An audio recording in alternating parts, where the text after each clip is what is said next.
कैलाश के पावन कंदराओं में महादेव बैठे थे,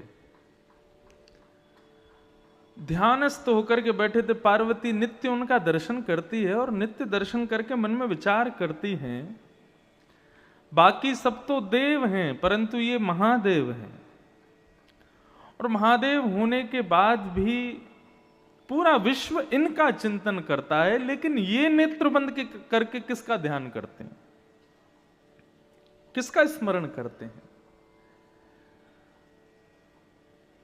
पराम्बा जगदम्बा पार्वती के हृदय में जब ये भाव प्रकट हुआ कि ये किसका ध्यान करते हैं, तब उन्होंने जाकर के एक दिन भोलेनाथ से प्रार्थना करते हुए कहा कि हे भगवान, हे नाथ, आप महादेव हैं, जगदाधीश हैं, विश्वेश्वर हैं, सब आपको प्रणाम करते हैं, आपका ध्यान करते हैं, आपको नमन करते हैं, वंदन करते हैं, परंतु आप यहाँ कैलाश की कंदराओं में बैठ करके नेत्र बंद करके आप किसका ध्यान करते हो, आप किसका स्मरण करते हो।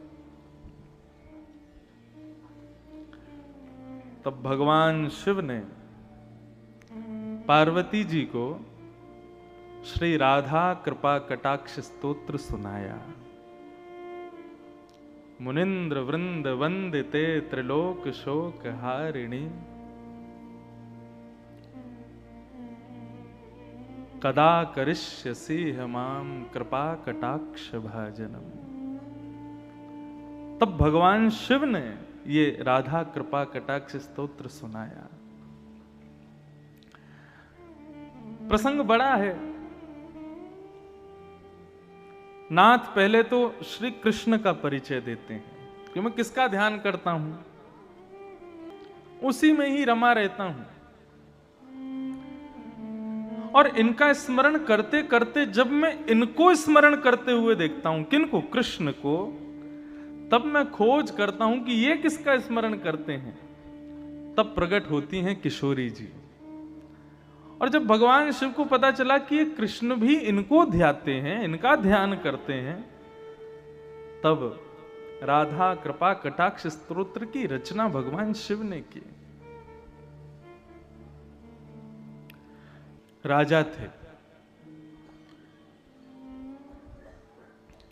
वो राजा नित्य भगवान शिव पर बिल्व पत्र चढ़ाते थे, शिव के बड़े अनन्य भक्त थे। परंतु जिस नगरी के वो राजा थे, उस नगरी में एक शिव का और भक्त रहता था, वो भी परम भक्त था। बहुत ध्यान से सावधानी से सुनिएगा। परम भक्त थे शिव के, उनका मन होता था कि मैं भी शिव के नित्य अर्चना करूं, नित्य उन पर बिल्व पत्र चढ़ाऊं। एक बार उन्होंने विचार किया कि बेलपत्र का सबसे सुंदर वन कहां है। तो किसी ने उनको बताया कि भैया बिल्वपत्र का सबसे सुंदर वन जो है वो राजा के बगीचे में है। वो राजा नित्य बेलपत्र चढ़ाते हैं, उनके बगीचे के बिल्वपत्र सबसे सुंदर हैं। बोले राजा के यहां से बिल्वपत्र कैसे लिया जाए, क्योंकि वैष्णवों की और शैवों की एक आदत होती है, वो कोई भी सुंदर वस्तु का दर्शन करते हैं तो उस सुंदर वस्तु को अपने प्रयोग में ना लेकर के वो अपने इष्ट को प्रदान करने का भाव ज्यादा रखते हैं। जैसे हमारे वृंदावन में कई ऐसे भक्त हुए, वो कुछ भी सुंदर वस्तु को देखते हैं तो वस्तु देख करके उनके मन में भाव आता है कि हमारे ठाकुर जी को पहुंचनी चाहिए। ऐसे कई शैव भक्त हुए, उनके मन में यह भाव होता है कि कुछ भी वस्तु हो वो अच्छी से अच्छी हमारे ठाकुर जी को मिले। आजकल के भक्त कैसे होते हैं, हम अच्छा रहें, हम अच्छा खाएं, हम अच्छा पहने, और ठाकुर जी कैसे भी रहो।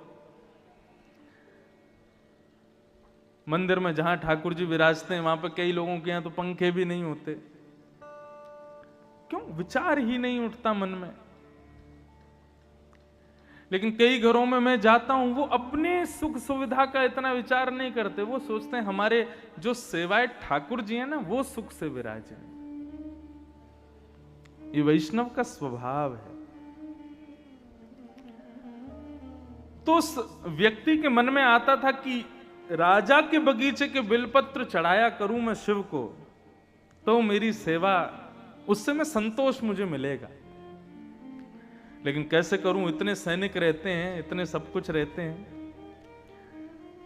तो उसने मन में विचार किया कि मैं शिव महिम्न स्तोत्र का पाठ करूंगा और इसका पाठ करके अपनी दैवी शक्ति को प्रकट करूंगा। और परिणाम यह हुआ कि शिव महिम्न स्तोत्र का इतना पाठ किया गंगा जल में खड़े होकर के कि उसको अदृश्य होने की शक्ति प्राप्त हो गई। वो जब चाहता तब अदृश्य हो जाता। और उसने उस अदृश्य होने की शक्ति का प्रयोग कहां किया? राजा के बगीचे में जाते और बगीचे में जाके बेलपत्र तोड़ते। जैसे ही सैनिक उसको देखते, सैनिक उसको पकड़ने के लिए आते, तुरंत अदृश्य हो जाता और बेलपत्र लेकर के चला जाता, जाकर के भगवान शिव पर चढ़ा देता है।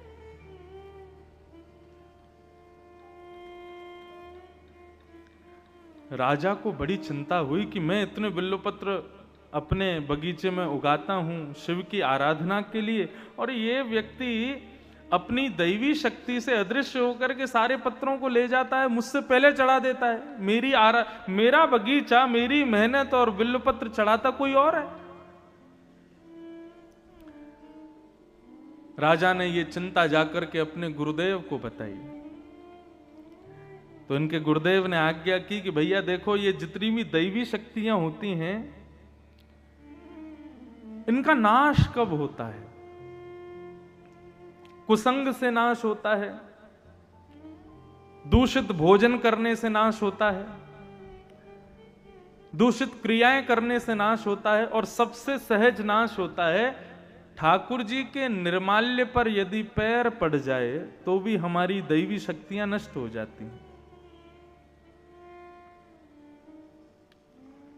निर्माल्य मतलब ठाकुर जी के गले में चढ़ा हुआ पुष्प है, पत्र है, प्रसाद है, यदि उस पर आपका पैर लग गया तो पैर लगते ही आपकी दैवी शक्ति नष्ट हो जाएगी। हाँ, केवल इतना है कि जहां मंदिर परिसर है, मंदिर परिसर में अगर चढ़ जाए, पैर कहीं लग जाए ठाकुर जी के निर्माल्य पर, तो दोष नहीं है। मंदिर से बाहर यदि ठाकुर जी के निर्माल्य पर आपने पैर रख दिया तो वो घातक है। आप नेत्र बंद करते हो, ठाकुर जी प्रकट हो जाते हैं, उनका दर्शन होता है, यह भी एक दैवी शक्ति है। लेकिन आपकी भक्ति में, आपकी सेवा में यदि लेश होने लग जाए तो समझ लेना आपने कहीं ना कहीं अपराध तो किया है, किसी निर्माल्य पर चरण तो रखा है।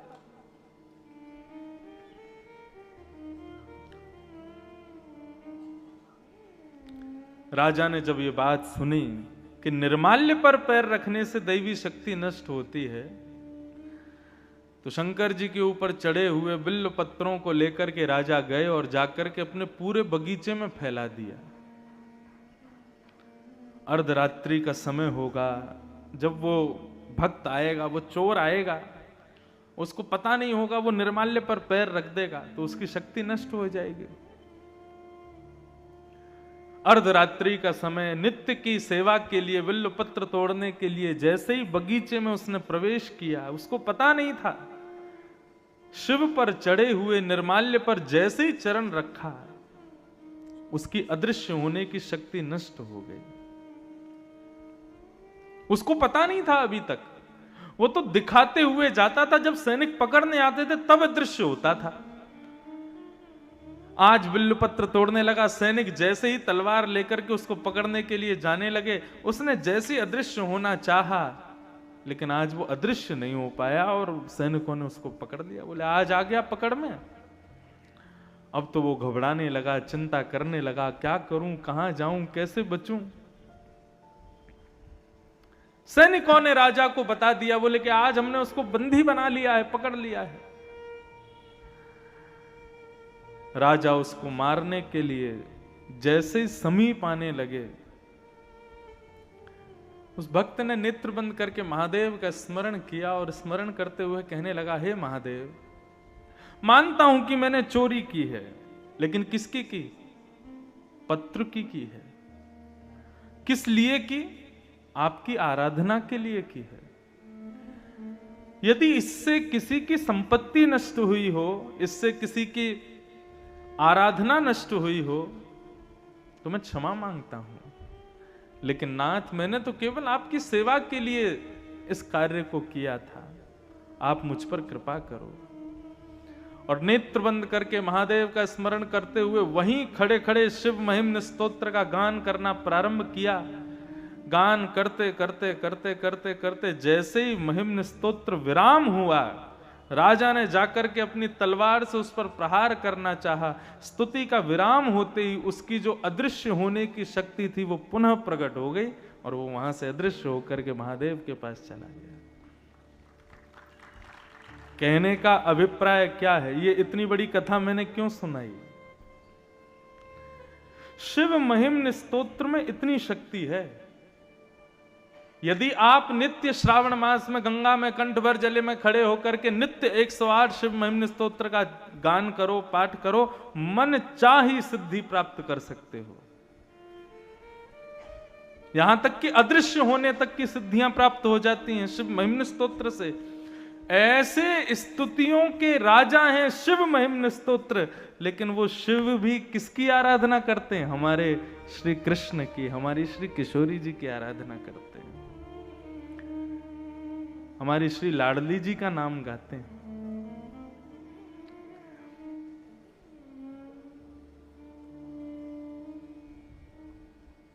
शिव महिम्न स्तोत्र के 108 पाठ, और 108 तो कम बता रहा हूं, 1,00,000 पाठ, एक पुरुष चरण शिव महिम्न स्तोत्र का जितना बल देगा, उतना बल केवल श्री किशोरी जी का एक बार राधा नाम कहने मात्र से प्राप्त हो जाएगा।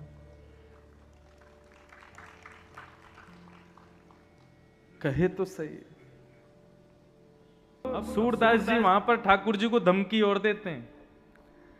सूरदास जी नेत्रहीन है, नेत्र नहीं है उनके पास।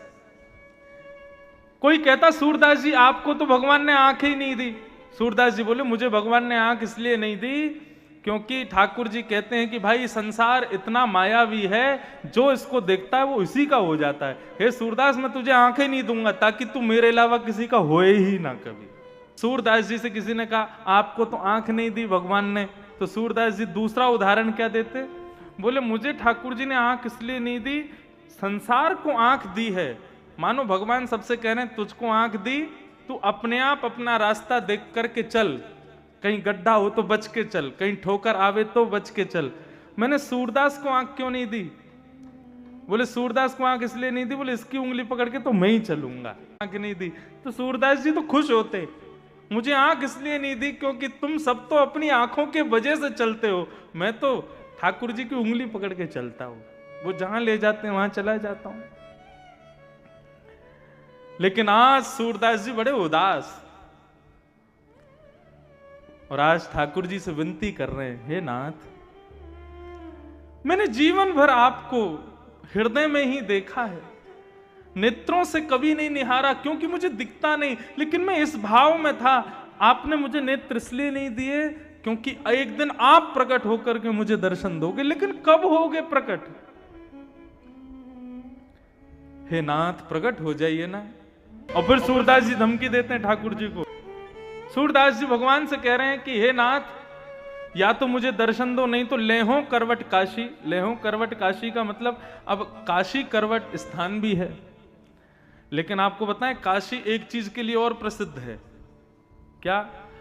व्यक्ति अपने अंतिम काल में यहां आकर के रहने लग जाते हैं और विचार करते हैं, इंतजार करते हैं अपनी मृत्यु का, क्योंकि ऐसा मान्यता है कि यहां पर मृत्यु प्राप्त होना मतलब सीधा मोक्ष धाम। काशी की आकृति कैसी, हमारे पंडित जी हमको बता रहे थे, कितना सुंदर भाव। काशी की आकृति कैसी है? धनुष आकार में, और इस धनुष का तो नित्य दर्शन मुझको हो रहा है। मैं जहां से आता हूं, यदि गाड़ी से आऊंगा तो 2 घंटे में पहुंचूंगा यहाँ। मैं आता हूं नाव से, तो पूरी काशी ऐसे धनुष आकार में, धनुष आकार में काशी है। और उसकी प्रत्यंचा कौन है? ये गंगा जी उसकी प्रत्यंचा है।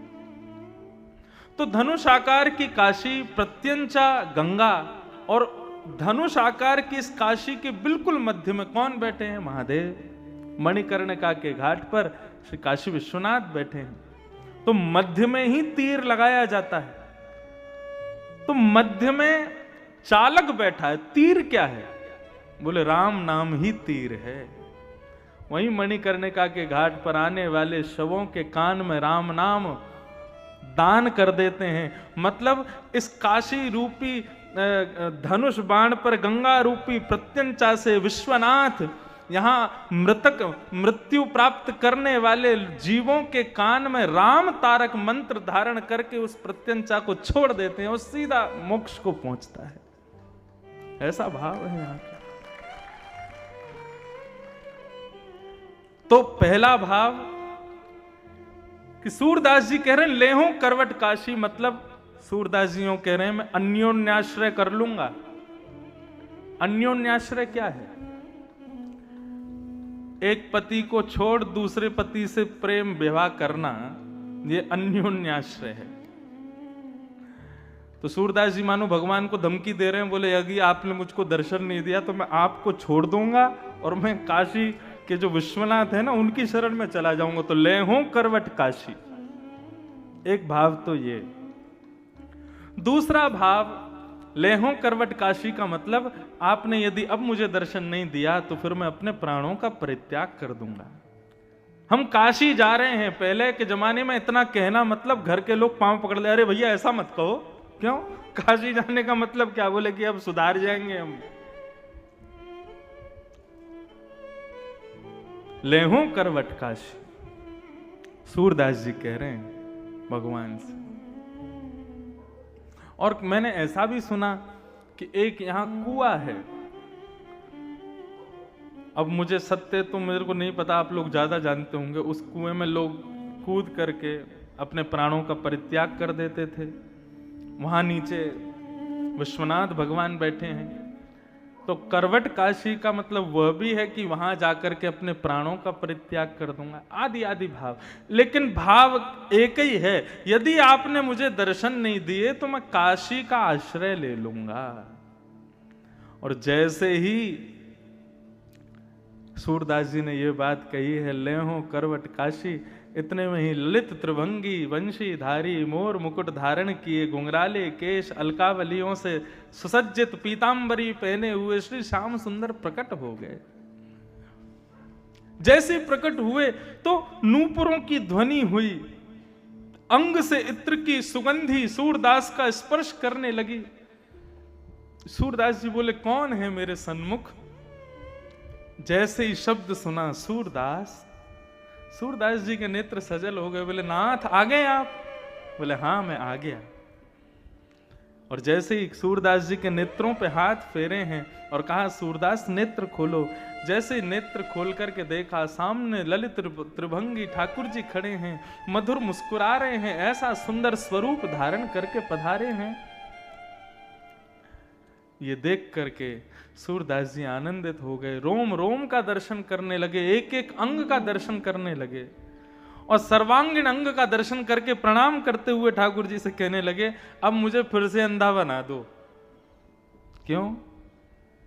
बोले अब इन नेत्रों में आप विराजमान हो गए, मेरे प्रत्येक रोम में आप विद्यमान हो गए, अब मैं इन नेत्रों से किसी और को नहीं देखना चाहता। श्रीमद् भागवत में गोपियां कहती हैं अक्षण वताम फलमिदम न परम विदाम। इतना बढ़िया सूत्र गोपियों ने कहा है। गोपियां कहती हैं इन आंखों से स्विट्जरलैंड देखना, न्यूजीलैंड देखना, कश्मीर देखना, कन्याकुमारी देखना, सिंगापुर चले जाना, आदि आदि देश का भ्रमण करके इन आंखों से देखना, तुमने आंख पाकर के कुछ नहीं किया।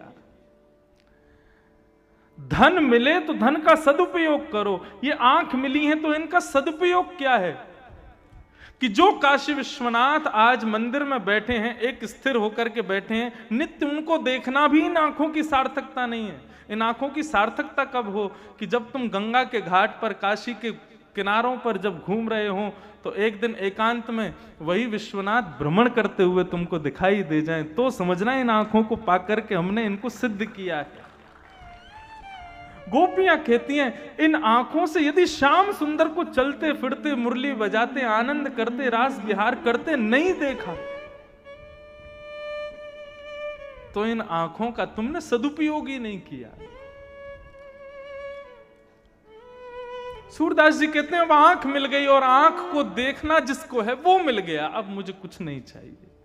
जिन नयनन में पी बसे दूजो ना ही समाए, अब मुझे फिर से नेत्रहीन बना दो। हम में और बाकी के वैष्णव भक्तों में अंतर क्या है? हम अपनी प्रत्येक इंद्रिय से संसार को भोगना चाहते हैं। आंखों से सुंदर देख लें, जीभ से सुंदर खा लें, कानों से सुंदर सुन लें, त्वचा का सुंदर से सुंदर स्पर्श कर लें। इसी की भागदौड़ में हम लोग दिन भर लगे हैं। लेकिन जिस दिन आपकी प्रत्येक इंद्रिय या तो हरि या फिर हर के लिए ही प्रयोग करे अपना, उस दिन समझना कि उन पर कृपा हुई है। नेत्र केवल उनका दर्शन करना चाहें, कान केवल उनको सुनना चाहें, त्वचा केवल उनका स्पर्श चाहे, पैर केवल उनकी तरफ ही चलना चाहें, जिह्वा केवल उनके प्रसाद का सेवन करे, नेत्र केवल उनका दर्शन करें, तब समझना अब वास्तविक हमारा जीवन श्रेष्ठ हो रहा है।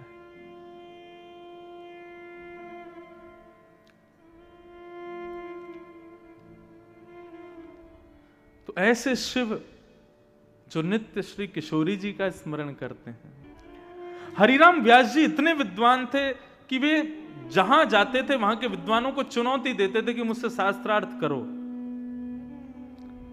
और जिसको बुलाते उसी को हरा देते। बहुत ध्यान से सब लोग इधर देखो, सावधानी से सुनो।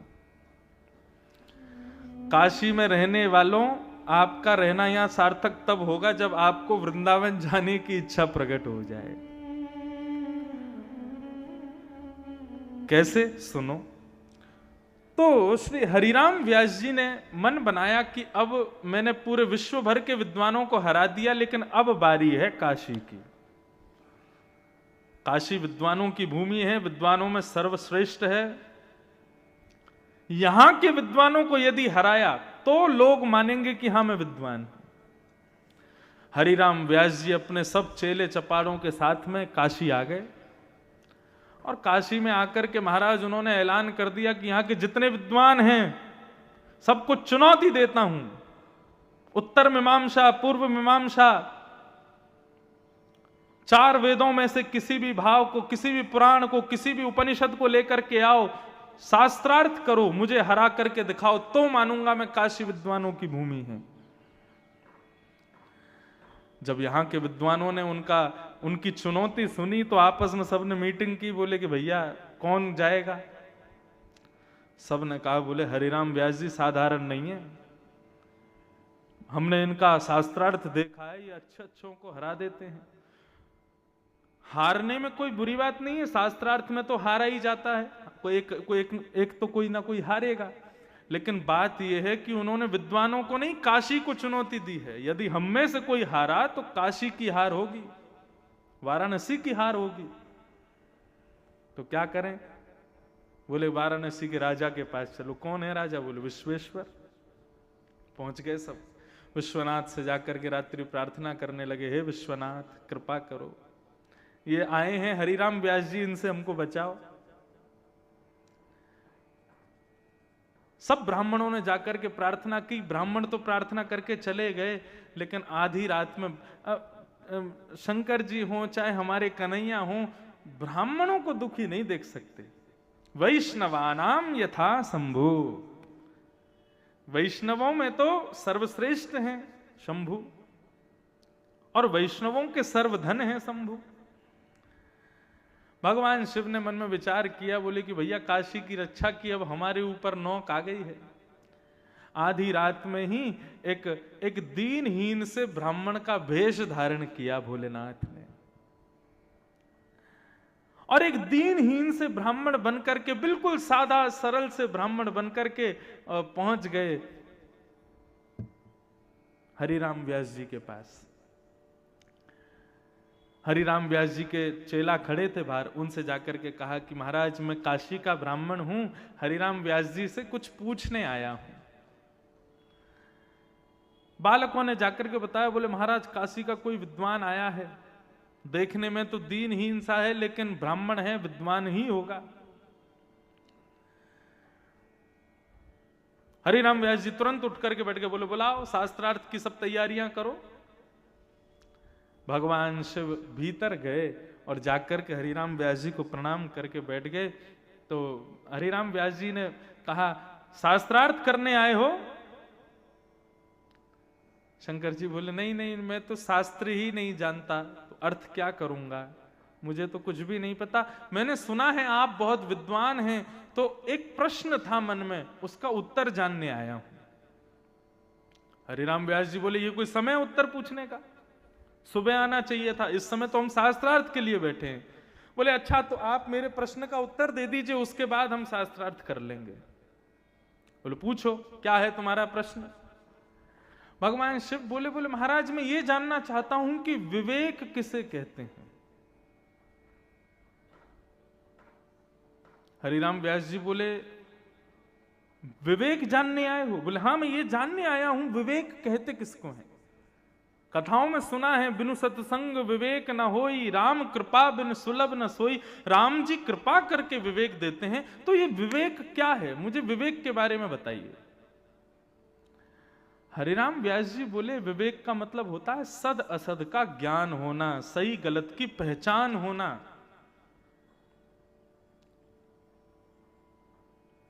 सद असद का ज्ञान ही विवेक है। महादेव मुस्कुराने लगे, बोले मिल गया उत्तर? बोले उत्तर तो मिल गया, लेकिन प्रभु मैं ये कहना चाहता हूं सही गलत का ज्ञान होना विवेक है, तो मैं आपसे दूसरा प्रश्न ये करना चाहता हूं, क्या आप विवेकी हो? क्या आपके पास विवेक है? हरिराम व्यास जी बोले, कैसी बात करते हो? बोले नहीं, मैं बस ये पूछना चाहता हूं, आप विद्वान क्यों हुए? आपने इतनी पढ़ाई की, इतना अध्ययन किए, इतने विद्वान बने, किस लिए? केवल ब्राह्मणों को हराने के लिए? विद्वान इसलिए बना जाता है, क्या यही विवेक है आपका? कोई व्यक्ति अध्ययन करता है तो अध्ययन करके उसका कोई ना कोई विचार होता है कि मैं इस ग्रंथ को क्यों पढ़ रहा हूं, इसके पढ़ने के बाद मैं ऐसा करूंगा, मैं ये करूंगा, ये मेरा सत्संकल्प है। लेकिन आपका संकल्प तो हमको इतना मालूम पड़ता है कि आप विद्वान केवल और केवल इन बेचारे सीधे भोले भाले ब्राह्मणों को हराने के लिए बने हो। इतनी विद्या आपने अपने भीतर समा रखी है केवल ब्राह्मणों को हराने के लिए। क्या यही विवेक है आपका? कितने ब्राह्मणों को निराश कर देते हैं आप, कितने ब्राह्मणों को हरा करके हताश कर देते हैं और फिर खुद को विद्वान कहते हैं। क्या यही विवेक है आपका? हरिराम व्यास जी तो मौन चुप बैठे हैं।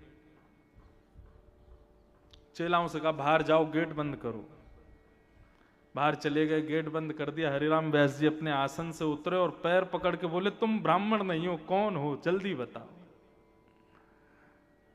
आप साधारण नहीं हैं, आप कौन हैं? रूप बदल करके आए हैं। इतना विद्वान तो मैं हूं कि मुझे पहचान है कि सामने बैठा व्यक्ति कौन है। आपके शब्द, आपके नेत्र मुझे अपनी ओर आकर्षित कर रहे हैं। आप साधारण नहीं हैं, कौन हैं? प्रकट हो जाइए। इतने में ही ध्याये नित्यम महेशम रजत गिरिनिभं चारु चंद्रावतंसम रत्नाकल्पोज्ज्वलांगं पयशमृगवराभीति हस्तं प्रसन्नं पद्मासीनं समन्तास्तुतममरगणैर्व्याधिकृत्यं वसानं विश्वाद्यं विश्ववन्दनं अखिलभयहरं पंचवक्त्रं त्रिनेत्रं। देवादिदेव महादेव श्री विश्वनाथ भगवान प्रकट हो गए। जैसे ही दर्शन किया है, हरिराम व्यास जी रुदन करने लगे, पूरा शरीर कंपायमान हो गया, चरणों में गिर गए, क्षमा मांगने लगे। बोले नाथ मुझे क्षमा कर दो। भोलेनाथ ने अपने हृदय से लगाया, बोले हरिराम व्यास तुम साधारण नहीं हो, तुम बहुत विद्वान हो, लेकिन तुमको विद्वत्ता इसलिए प्राप्त नहीं हुई कि तुम ब्राह्मणों को हराओ। अरे तुम तो हमारे कुंज बिहारी के, हमारी श्री किशोरी जी के नित्य सखी हो, नित्य सहचरी हो, तुम विशाखा का अवतार हो। तुम्हारे लिए ये काम नहीं है कि तुम जा जा करके और विद्वानों को हराओ। ये काशी तुम्हारे लिए नहीं है। हरिराम व्यास जी बोले तो मैं क्या करूं, आज्ञा करो।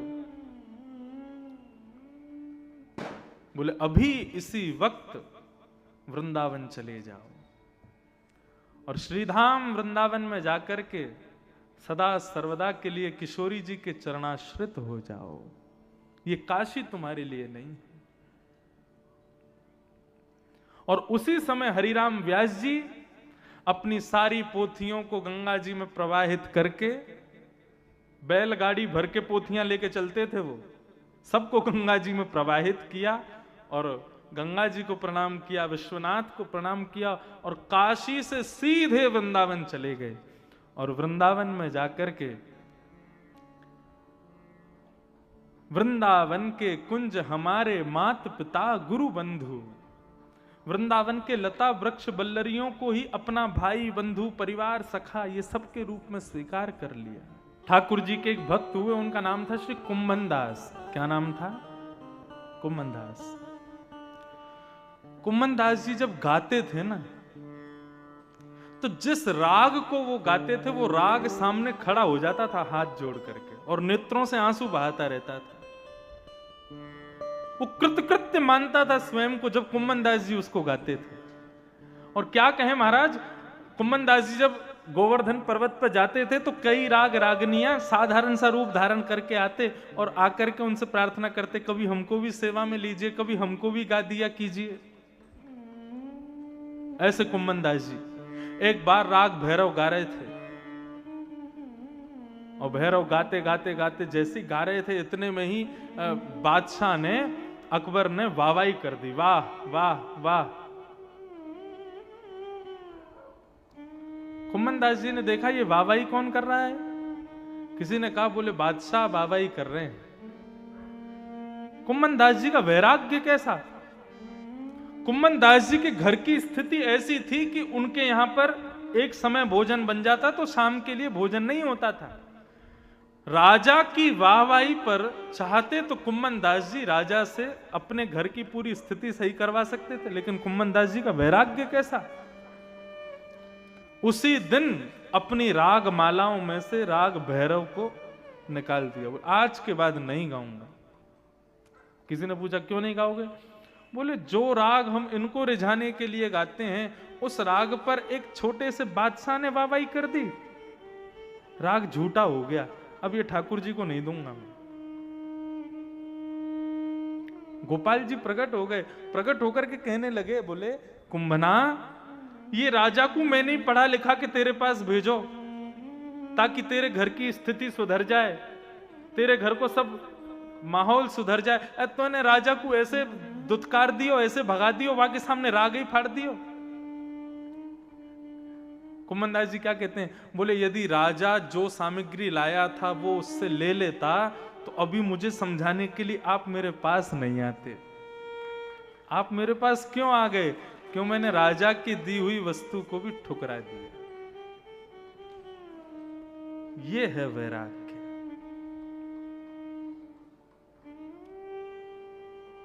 बहुत ऊंची स्थिति है, यहां हम सुन ही सकते हैं, इन स्थितियों को कर नहीं सकते। हमारी गायकी पे छोटा सा विधायक वाहवाही कर दे तो हम उसके पीछे पीछे होलेंगे और विधायक जी हमारा ये काम करवाया, विधायक जी। बादशाह वाहवाही कर गया कुंभन दास जी के गायन पर, भक्ति महारानी कष्ट में आ गई। नारद जी महाराज ने कहा, देवी तुम चिंता मत करो, तुम्हारा जो भी कष्ट है मैं उसको दूर करूंगा। और नारद जी महाराज सत्कर्म ढूंढते ढूंढते बद्रीनाथ पहुंचे और बद्रीनाथ में जाकर के सनक सनंदन सनत कुमारों को ये बात बताई कि महाराज भक्ति ज्ञान वैराग्य की पीड़ा दूर कीजिए, भक्ति तो युवा है, लेकिन उसके दोनों बालक ज्ञान वैराग्य बुढ़े हो गए हैं। ये कैसे संभव हो सकता है कि मां युवा बालक वृद्ध? इस क्रम को ठीक कीजिए भगवान। तब सत्कर्म के रूप में 5 सत्कर्म बताए सनत कुमारों ने, और 5 प्रकार के यज्ञों का वाचन किया। वो 5 यज्ञ कौन कौन से हैं? कि सबसे पहला यज्ञ कौन सा है? द्रव्य यज्ञ। आप मंदिर में दान दक्षिणा करते हो, ठाकुर जी को पुष्प चढ़ाते हो, माला चढ़ाते हो, बिल्व पत्र चढ़ाते हो, दूध चढ़ाते हो, ये सब द्रव्य यज्ञ है, पहली श्रेणी का सत्कर्म। इससे भी श्रेष्ठ सत्कर्म क्या है? तो कहते हैं तप यज्ञ। तप यज्ञ का मतलब क्या है? देखो, तप का सीधा अर्थ होता है अपने शरीर को थोड़ी अव्यवस्थाएं देकर के भगवत स्मृति करना। जैसे कि आप लोग सब नीचे बैठे हो, एक आसन पर बैठे हो, बार बार अपने आसन नहीं बदल रहे हो, एक ही आसन पर बैठ के पूरी कथा सुन रहे हो, यह भी एक तप है। बार बार कथा में उठना, बार बार आसन बदलना, तुम्हारा तप टूट जाता है। शरीर को व्यवस्थाओं से विमुख करना और फिर भगवत आराधन करना, उसी को तप कहते हैं। तो ठाकुर जी पर दूध चढ़ाना, बिल्वपत्र चढ़ाना, आदि आदि चढ़ाना, ये तो एक निम्न कोटि का तप है, निम्न कोटि का यज्ञ है। उससे श्रेष्ठ यज्ञ क्या है? बोले तप यज्ञ। एक आसन में बैठ करके हरि स्मृति करना, हरि कथा करना, हरि कथा श्रवण करना, आदि आदि ये सब भाव, ये तप यज्ञ। दूसरा यज्ञ। तीसरा यज्ञ कौन सा है? बोले योग यज्ञ है। योग का अर्थ क्या है? योग का अर्थ होता है मिलना। हम किससे संबंध रखते हैं? वैष्णवों से संबंध रखते हैं, भक्तों से संबंध रखते हैं। जिसके सिर पर उर्ध्वपुंड है, त्रिपुंड है, उससे संबंध रखते हैं। जो ठाकुर जी की आराधना करता है, ठाकुर जी की भक्ति करता है, ठाकुर जी का नाम गान करता है, उससे संबंध रखते हैं। यह योग यज्ञ है। जो हरि का नहीं, वो हमारा नहीं, ऐसी भावना। अच्छा, इस भावना को भी बहुत ध्यान से सुनिए। आप घर में रहते हैं, घर के कई सदस्य हरि के नहीं हैं, तो वो आपके भी नहीं हैं। वैसे तो आज्ञा शास्त्र की यही है, गुरु को छोड़ो, पत्नी को छोड़ो, पति को छोड़ो, माता पिता को छोड़ो, यदि वो भगवत मिलन में बाधा बनते हो तो। लेकिन यहां पर एक चीज होती है, क्या? व्यवहारिक धर्म नष्ट हो जाता है, और व्यवहारिक धर्म नष्ट करना भी एक प्रकार से पाप है। तो फिर क्या किया जाए? बहुत सरल है, लेकिन करना थोड़ा कठिन है। सुनो,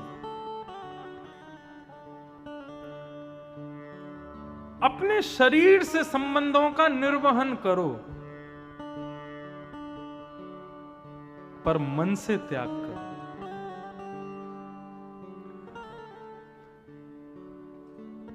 अभी विदेश यात्रा पर था मैं, वहां कई लोग मिले। वो बोले, महाराज जी हम बहुत भक्ति करते हैं, लेकिन हम ऐसे देश में रहते हैं, यहाँ पर हमारे पास 4 लोग बैठे हैं, तो वो 4 लोग भी गौ मांस भक्षी हैं,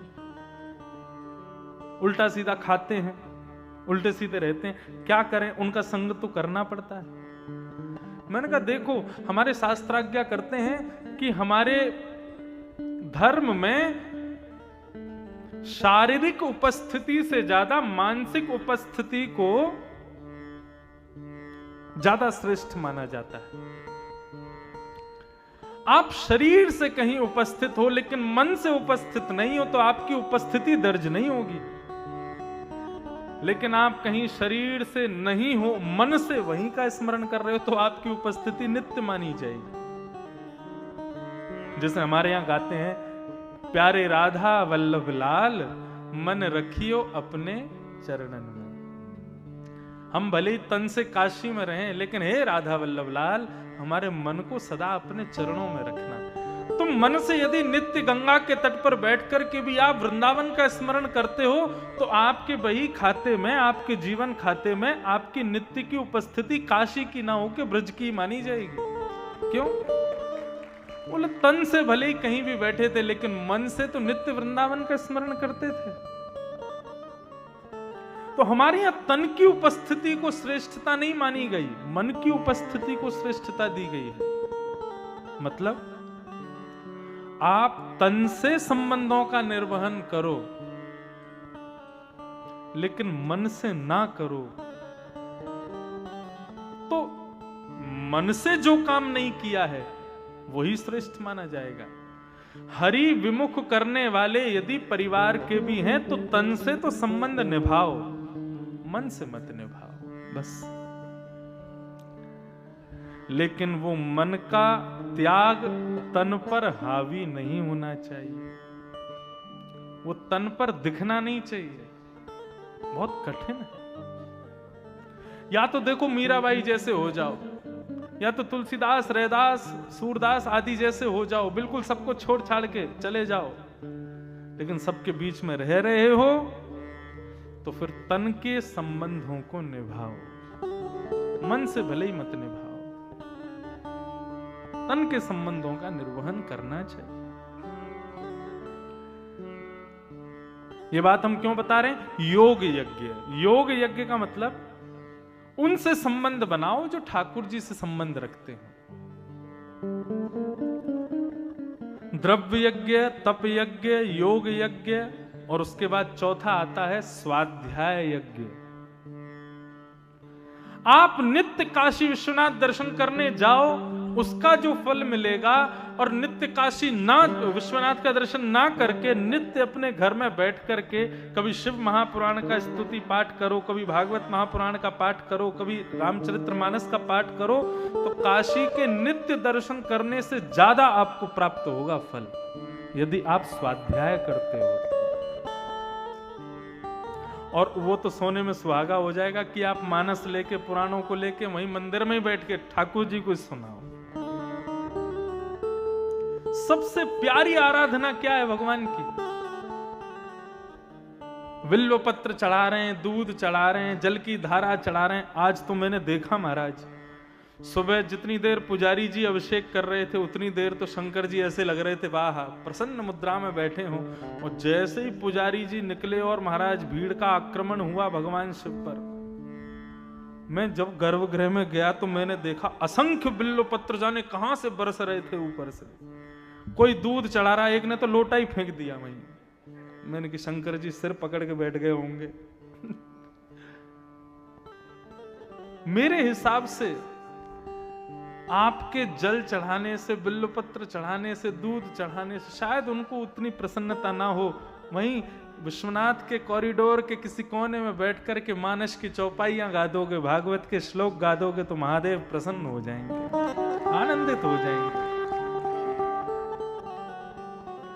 मुझे बुला रहे थे पुजारी जी, अंदर आओ अंदर। मेरा इच्छा नहीं थी, मैंने कहा आपने अभिषेक कर दिया, मैं अभिषेक अपनी वाणी का कर रहा हूं 80 घाट पर, मैं उसी से ही आनंदित हूं, मुझे नहीं ये चढ़ाना, आपने चढ़ा दिया हो गया। ये समझना यही विवेक है। मंदिर में होड़ रहती है कि इसने दूध चढ़ाया है तो मैं भी चढ़ाऊंगा। पॉलिथिन फोड़ के अमूल वाली लेके आएंगे, सीधी धार शंकर जी पे। आहा, महादेव खुश हो गए, अमूल वाला लाया, सस्ता वाला नहीं लाया था। सबसे महंगा दुग्धाभिषेक है मानस के सुंदर चौपाई, भागवत के सुंदर श्लोक, इनसे अभिषेक करो। इनसे बढ़िया पंचामृत नहीं है। मैं तो अपने श्रोताओं से कहता हूं कि केवल सुनने तक सीमित मत रहो, कुछ लेकर के जाओ, याद कर लो इन श्लोकों को, इन पदों को, इन भावों को, इन चौपाइयों को। और क्या करो? बोले कोई दुनिया के लोग नहीं सुनेंगे क्योंकि वो इसके लायक है ही नहीं। इसके सबसे बड़े श्रोता तो महादेव ही हैं, उन्हीं को सुनाओ, प्रसन्न हो जाएंगे। रावण से प्रसन्न होने का एकमात्र कारण यही था महादेव का, क्योंकि वो सुनाता था, वो गाता था, वो जाकर के कहता था, इसलिए प्रसन्न होते थे।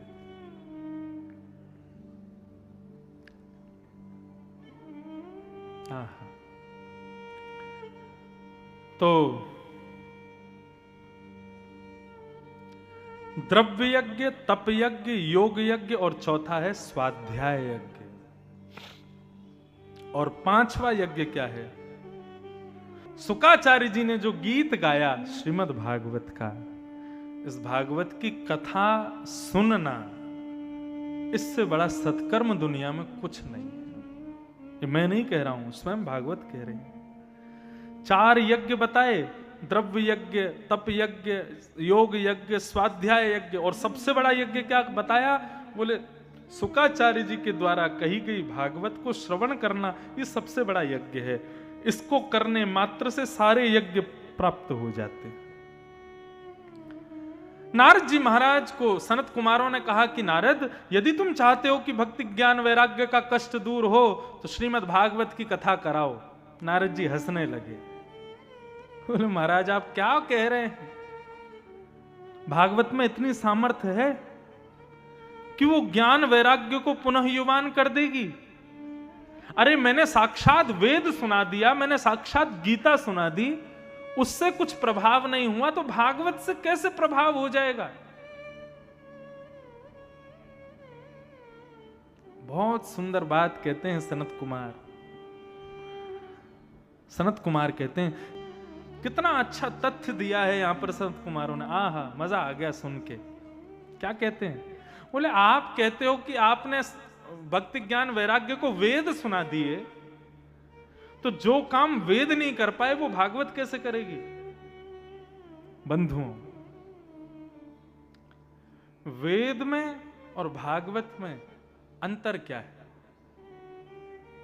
वेदों से ही प्रकट हुई है भागवत। चतुर्वेद, ऋग्वेद, यजुर्वेद, सामवेद, अथर्ववेद, उनका ही अर्थ है श्रीमद् भागवत। तो यहां पर इतनी अच्छी बात कहते हैं, बोले कि देखो भाई, भागवत इसलिए श्रेष्ठ है क्योंकि तुमको यदि दिया जलाना है तो दिया दूध से नहीं जलेगा, जबकि दूध में घी होता है, लेकिन फिर भी आप दूध से दिया नहीं जला सकते। यदि आपको दिया जलाना है तो दूध को बासा करना पड़ेगा, जब वो दही बन जाएगा तो उसको मथना पड़ेगा, जब उसको मथोगे तो नीचे छाछ रह जाएगी, ऊपर मक्खन आएगा, उस मक्खन को घी बनाना पड़ेगा, जब वो घी बन जाएगा तब उसको दिए में डालोगे, अग्नि प्रज्वलित करोगे, दिया जल जाएगा।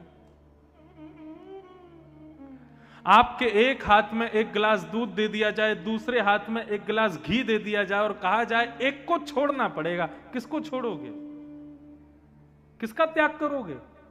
दूध का कि घी का? दूध का कर दोगे। क्यों? घी उसका तत्व है, घी मूल्यवान है, घी वो प्रदान कर सकता है जो दूध में शक्ति नहीं है। तो श्रीमद् भागवत, वेद क्या है? बोले वेद दूध है, और श्रीमद् भागवत उसी दुग्ध से प्रकट हुआ घी है। ये जीवात्मा रूपी दिए जो हैं, ये जीवात्मा रूपी, श्रोता रूपी दिए जितने भी बैठे हैं, इनको दूध से प्रज्वलित करना चाहोगे कभी नहीं हो पाएंगे। इनको प्रज्वलित करना है तो उसके लिए घी ही डालना पड़ेगा, और श्रीमद् भागवत घी है। तभी देव आनंदित होते हैं जब घी का दिया जलता है। श्रीमद् भागवत घी के समान। भूख लगने पर आम के वृक्ष को खाओगे तो ना तो पेट भरेगा ना स्वाद आएगा, लेकिन उस वृक्ष पर ही प्रकट होने वाले आम को खाओगे तो पेट भी भर जाएगा, स्वाद भी आ जाएगा। वृक्ष वेद हैं और उन वृक्षों का पका हुआ फल श्रीमद् भागवत है। निगम कल्प तरोर गलितम फलम सुखमुखाद अमृत द्रव संयुतम पिबत भागवतम रसमालयम मुहुरहो रसिका भुवि भावुका। कल्प तरोर गलितम फलम, पका हुआ फल है श्रीमद् भागवत वेद का, इसका सेवन करो। तब नारद जी की दृष्टि खुली। नारद जी ने कहा अब तो भागवत की कथा ही करानी है, कहां कराई जाए? बोले आनंद नाम के वन में कराओ। गंगा द्वार समीपे तू तटमानंद नामकम, हरिद्वार से पहले एक आनंद नाम का वन पड़ेगा जिसको ऋषिकेश कहते हैं, वहीं पर ये भागवत की कथा कराओ। और भागवत की कथा करेगा कौन? बोले व्यास तुम खुद खोज के लाओ। नारद जी बोले अब आपने स्थान बताया, आपने भागवत का मार्ग बताया, कथा भी आप ही सुनाओ। और सनक सनंदन सनातन सनत कुमार व्यास बने। भागवत की कथा आनंद नाम के वन में हुई।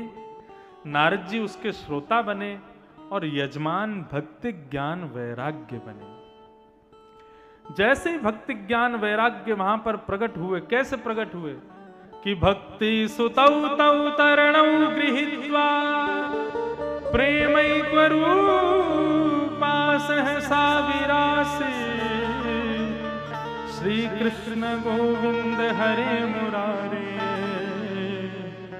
नाथेति नामानि गुरुपदे। भक्ति ज्ञान वैराग्य तीनों युवा होकर के नृत्य करते हुए श्री कृष्ण गोविंद हरे मुरारे हे नाथ नारायण वासुदेव कीर्तन करते हुए वहां पर प्रकट हो गए। भक्ति ज्ञान वैराग्य तीनों ने नारद जी को और व्यास को प्रणाम किया और नारद जी से कहा हमारे लिए उचित स्थान बताओ, हम कथा पंडाल में कहां बैठे। नारद जी ने इतना सुंदर स्थान दिया, बोले कि हे भक्ति महारानी, ये जितने भी वैष्णव कथा श्रोता बैठे हैं इनके हृदय रूपी आसन पर जाकर के आप बैठ जाओ। निरंतरम वैष्णव